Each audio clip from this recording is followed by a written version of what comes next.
नमस्ते, मैं हूं संजय दीक्षित और आप देख रहे हैं दी जयपुर डायलॉग्स। अभी 3-4 दिन पहले, यानी कि पिछले शुक्रवार को, जिस दिन हमारे माई लॉर्ड्स जो हैं, सुप्रीम माई लॉर्ड्स जो हैं, वो छुट्टी पर चले गए 1.5 महीने की। उस छुट्टी पर जाने से पहले एक बड़ा ज़बरदस्त जजमेंट दे के गए हैं। वैसे तो जजमेंट था ऑल इंडिया जजेस association versus union of India, और वो क्या था कि साहब की जुडिशरी की जो है वो पे कमीशन अलग होती ही है, वो कर ली इन्होंने। पहले तो सरकार ने बनाई थी इनकी अलग से पे कमीशन, बाद में इन्होंने उसको अप्रोप्रिएट कर लिया। तो धीरे धीरे जो है वो सारा का सारा जो आप देख रहे हैं ना, कि जो हमारी जुडिशरी है उसने हमारे कॉन्स्टिट्यूशन की ऐसी तैसी करके रख दी। वैसे तो कहलाते हैं कि कॉन्स्टिट्यूशन के गार्जियन हैं, लेकिन वो कॉन्स्टिट्यूशन जो है वो उसको धीरे धीरे छिन्न भिन्न करते जा रहे हैं और एक नया डॉक्ट्रिन लाते जा रहे हैं। और सबसे पहला जो इस मैंने बताया, ये जो जिस जजमेंट का मैंने आपको रेफरेंस दिया, उसके ऑथर है जस्टिस नरसिम्हा। अब जस्टिस नरसिम्हा के बारे में वैसे तो ये कहा जाता है कि भाई वो थोड़ा राष्ट्रवादियों की तरफ झुकाव है। अफवाहें ये भी चलती हैं कि भाई भारतीय जनता पार्टी जो थी उनमें इंटरेस्टेड थी, तभी वो सीधे वकील से और बने जज और उसमें कोई उनको समस्या नहीं आई। आजकल ये भी हो गया है कि आजकल जो है हमारे जो हाई कोर्ट के चीफ जस्टिस इत्यादि जो हैं वो राम राम करते रह जाते हैं, भजन करते रह जाते हैं, और वकील जो हैं जिनके ऊपर कॉलेजियम मेहरबान होता है वो ऊपर आके बैठ जाते हैं, बाद में चीफ जस्टिस ऑफ इंडिया बन जाएंगे। अब ऐसे करने वालों में देखिए कितने लोग हो गए। अभी पहले जो थे जस्टिस यू ललित अभी होके चले, उसके बाद अब जस्टिस पी.एस. नरसिम्हा का नंबर, और उसके बाद अभी जो है जो लेटेस्ट जो है वो विश्वनाथन जी और आ गए हैं। तो उन्होंने इस जजमेंट में 3 जज की बेंच थी, चीफ जस्टिस चंद्रचूड़, और अभी जो रिटायर हुए हैं एक जस्टिस राम सुब्रमण्यम, और जस्टिस पी.एस. नरसिम्हा का लिखा हुआ जजमेंट। इस जजमेंट में कुछ बड़ी ही अजीब सी बात की गई है, और वो अजीब सी बात ये कही गई है कि उन्होंने बताया है कि साहब जो जुडिशरी है, यानी कि जो सबऑर्डिनेट जुडिशरी है, यानी कि जो डिस्ट्रिक्ट लेवल पे आप पाते हैं जो जजेस हैं, वो एम्प्लॉई नहीं है। वे जो हैं वो सॉवरेन जुडिशल फंक्शन, सुनिए आप, सॉवरेन जुडिशल फंक्शन परफॉर्म करते हैं, और इसलिए उनकी जो स्थिति है वो या तो मंत्रियों के बराबर है और या फिर लेजिस्लेटर्स के बराबर है। इसलिए उनका जो अपॉइंटमेंट है वो भी जुडिशरी करेगी, यानी बड़ी सुप्रीम जुडिशरी करेगी। उनका अपॉइंटमेंट भी वही करेंगे, उनके सैलरी भी वही डिसाइड करेंगे, उनके सारे टर्म्स भी वही डिसाइड करेंगे, उनके प्रमोशंस भी वही डिसाइड करेंगे, उनका जो कुछ भी होगा वही डिसाइड करेंगे, लेकिन पैसा जो है वो सरकारें देंगी।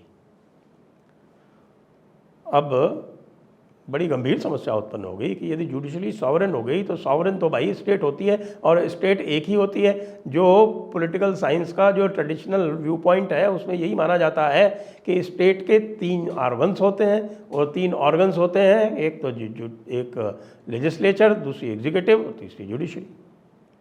और जहाँ पर कॉन्स्टिट्यूशनल डेमोक्रेसी होती है वहाँ पर जो है वो सॉवरेनिटी एक्सरसाइज होती है पब्लिक की। तो पब्लिक की जो सॉवरेनिटी है, जैसे हमारे यहाँ का जो कॉन्स्टिट्यूशन है वो कहता है we the people of India give unto ourselves. तो सॉवरेनिटी किसकी हुई? सॉवरेनिटी पीपल ऑफ इंडिया की है। पीपल ऑफ इंडिया किसके थ्रू रिप्रेजेंटेशन होता है उनका? ये पार्लियामेंट के थ्रू होता है। पार्लियामेंट के थ्रू होता है तो पार्लियामेंट भी स्टेट का एक ऑर्गन है या कॉन्स्टिट्यूशनली डिफाइंड है। कॉन्स्टिट्यूशन किसने बनाया? कॉन्स्टिट्यूंट असेंबली ने बनाया। अब ये भाई लोग कहते हैं कि कॉन्स्टिट्यूशन तो वो होगा जो हम कहेंगे। हम कॉन्स्टिट्यूशन की किसी भी विधान से, किसी भी परिभाषा से, किसी भी व्याख्या से, कॉन्स्टिट्यूंट असेंबली में किए हुए किसी भी चर्चा से हम बंधे हुए नहीं हैं। उसकी हमारे ऊपर कोई बाधा नहीं है, हम जैसे चाहे वैसे इसको डिफाइन कर सकते हैं। इसलिए हम अपने आप को सॉवरेन डिक्लेयर करते हैं। हम state within the state है, या state parallel to a state है, या स्टेट अबव द स्टेट है। वैसे आजकल जो भी चल रहा है उसमें यह जुडिशरी जो है, इसका पूरा का पूरा जो व्यवहार है वो स्टेट अबव द स्टेट का है। यानी कि जो कहा था स्वर्गीय अरुण जेटली ने, क्या कहा था? Tyranny of the unelected. भाई मैं केवल जेटली साहब को उद्धृत कर रहा हूँ, इसलिए इसका आरोप मेरे ऊपर न लगाया जाए कृपया। तो टिरनी ऑफ द अनइलेक्टेड जो है वो चले जा रही है, और चले इसलिए जा रही है क्योंकि यह पूरी तरह से अब राजनीति का अड्डा हो चुकी है। अब यह कहना कि हम डिवाइन फंक्शन परफॉर्म करते हैं, यह कहना कि हम किसी भी ओरिजिनलिस्टिक इंटरप्रिटेशन से बंधे हुए नहीं हैं, यह कहना कि हम सॉवरेन फंक्शन परफॉर्म करते हैं। आप स्टेट के सॉवरेन फंक्शन का, जो स्टेट सॉवरेन है उसका एक अंग है, उसका एक फंक्शन आप परफॉर्म करते हैं। आप सॉवरेन नहीं हैं, अपने आप को सॉवरेन न समझें।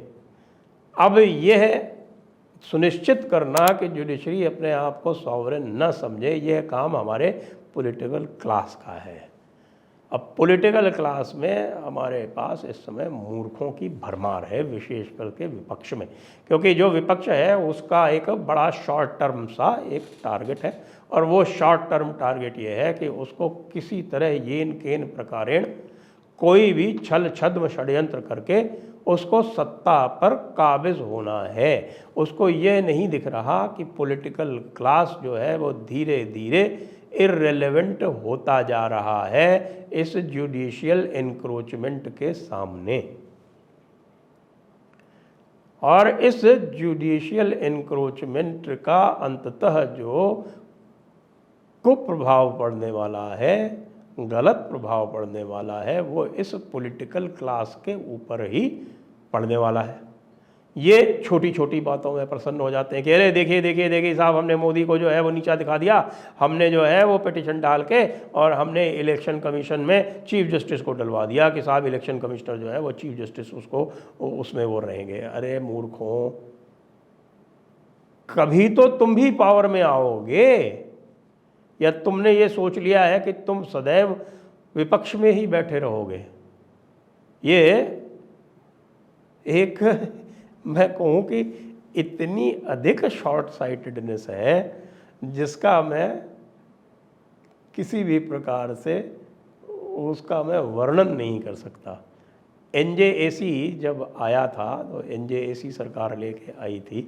NJAC में सरकार ने एक बड़ी गलती कर दी, और वो बड़ी गलती ये कर दी कि जब आप संविधान संशोधन ला ही रहे थे तो आप जो है जो जुडिशरी का अपने से संबंधित, अपनी शक्तियों से संबंधित स्वच्छंद, स्वतंत्र और सेल्फ एग्रेंडाइजमेंट, यानी अपने आप अपनी शक्तियां परिभाषित करने का जो अधिकार था वो उसमें आपको समाप्त करने का एक अवसर था, जो आपने नहीं किया। आपने अमेंडमेंट करके और फिर उस अमेंडमेंट को जुडिशरी के ऊपर ही छोड़ दिया कि वह उसकी नियति तय करे। तो उसके बाद तो जो उसकी नियति तय होनी थी वो ही होनी थी। क्योंकि ये सोचना कि साहब के जो लोग जुडिशरी में बैठे हुए हैं वो कोई महामानव हैं, वो कोई ऐसे संत पुरुष हैं, ऐसे महाज्ञानी पुरुष हैं जो कि हर प्रकार के काम क्रोध लोभ मोह मद मात्सर्य से ऊपर हैं, तो ऐसा तो है नहीं। हम सब जानते हैं किस प्रकार के लोग जो है वो जुडिशरी में आते हैं। ये सॉवरेन जो जुडिशरी है ये खुद के ही मॉन्यूमेंट्स तय करती है, खुद के अपने अपॉइंटमेंट ही करती है, और खुद ही ये कहती है कि साहब कि अब ये एक्सपेंडिचर जो है वो जैसा हम कहेंगे वैसा करो, तो कल को जो है आप इसको चार्ज एक्सपेंडिचर डिक्लेयर कर दो ना। कॉन्स्टिट्यूशन में एक चार्ज एक्सपेंडिचर होता है, चार्ज एक्सपेंडिचर जो है उसको वोट नहीं पड़ते उसके ऊपर, वो अप्रोप्रिएशन बिल नहीं आता उसके लिए पार्लियामेंट में, वही कर लो जैसे कि मिलिट्री करती है पाकिस्तान में कि स्टेट का जो अधिकतम रेवेन्यू है वो ले जाती है, वैसे आप भी कर लो। बस एक समस्या आएगी यहाँ पर कि वहाँ तो मिलिट्री के पास हाथ में बंदूक है, आपके पास क्या है। आप जो है सोचते हैं कि कलम के माध्यम से आप इस प्रकार के निरंकुश शासन चला पाएंगे, ये होगा नहीं, क्योंकि धीरे धीरे जनता को ऐसा लगने लगा है कि जिस प्रकार से ब्रिटिश शासन था, तो अब ब्रिटिश शासन का जो एकमात्र पहलू यहाँ बचा है, जो ब्रिटिश शासन के एकमात्र प्रहरी यहाँ बचे हैं, वो हमारे माई लॉर्ड्स ही हैं। उनका सोच विचार भी उसी प्रकार का है। हिंदू मान्यताओं के प्रति उनका जो रुख है, जो द्वेष है, राष्ट्रवादी जो परंपराएं हैं, जो राष्ट्रवादी जो भावनाएं हैं, उनके प्रति जो उनका रुख है वो भी उसी प्रकार का है। असीमित अल्पसंख्यकवाद जो ब्रिटिश करते थे वही हमारे माई लॉर्ड्स आज भी करते हैं। तो ये जो सारी जो समस्याएं अब ये उत्पन्न हो रही हैं, उसमें कहीं ऐसा ना हो माई लॉर्ड्स कि जनता सड़कों पर आकर कहे कि इस नव ब्रिटिशवाद से हमें मुक्ति चाहिए, फिर उसको आप अपनी कलम से अंदर नहीं कर पाएंगे। पाकिस्तान में जब मिलिट्री जो है इस प्रकार से शासन के ऊपर नियंत्रण करती है तो उसके हाथ में बंदूक होती है, उसके पास तोपखाना होता है, उसके पास लड़ाकू जहाज होते हैं बम बरसाने वाले।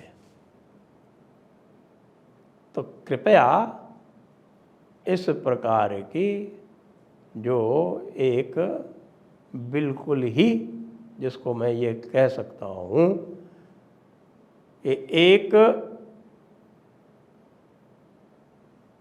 कतई टोटली अनऑथराइज्ड अनकॉन्स्टिट्यूशनल जो अटेम्प्ट है वो ना करें। वरना कभी ऐसा हुआ जैसा कि एक बार पाकिस्तान में हुआ था, जब पार्टियां घुस गई थी सुप्रीम कोर्ट में और पुलिस भी चुपचाप रही थी, क्योंकि पुलिस भी आपके अत्याचार सहती है। अब तो आप आर्मी के ऊपर भी अपने कलम चलाने लगे, तो पुलिस के ऊपर भी आपकी कलम चलेगी, आर्मी के ऊपर भी आपकी कलम चलेगी, और अफसरों के ऊपर भी आपकी कलम चलेगी, लेजिस्लेटर्स के ऊपर, पार्लियामेंटेरियन के ऊपर भी आपकी कलम चलेगी, नेताओं के ऊपर भी आपकी कलम चलेगी, और सब सदैव के लिए चुप बैठे रहेंगे, ऐसा नहीं होगा। कॉन्स्टिट्यूशन की रक्षा की जिम्मेदारी आपकी है। कृपया इस प्रकार का प्रयत्न ना करें। कृपया जो संवैधानिक मर्यादाएं हैं उनका पालन करें, नहीं तो रिपब्लिक 2.0 ही एकमात्र उपाय रह जाएगा, एकमात्र हल रह जाएगा। और उसके बाद फिर जो भी आगे की जो जुडिशरी आएगी वो आपको पसंद नहीं आएगी। अभी तो आपके पास रिटायरमेंट के बाद भी आप नौकर चाकर रखने का हिसाब किताब रखते हैं। लोग बाग जो हैं वो इलाहाबाद हाई कोर्ट में पिटीशन लगाते हैं और जज साहिबान जो हैं वो अफसरों को कंटेम्प्ट में अंदर भी कर देते हैं। शेमफुल। इस प्रकार की अनधिकार चेष्टा एक प्रजातंत्र में न भूतो न भविष्यति, न कभी कहीं देखी गई पूरे विश्व में। इस प्रकार के यदि ये सोच के कि साहब की जो है वो जजोक्रेसी हो जाएगी, ज्यूरोक्रेसी हो जाएगी, नहीं होगा। संभले, मर्यादाओं का पालन करें। जय हिंद, वंदे मातरम।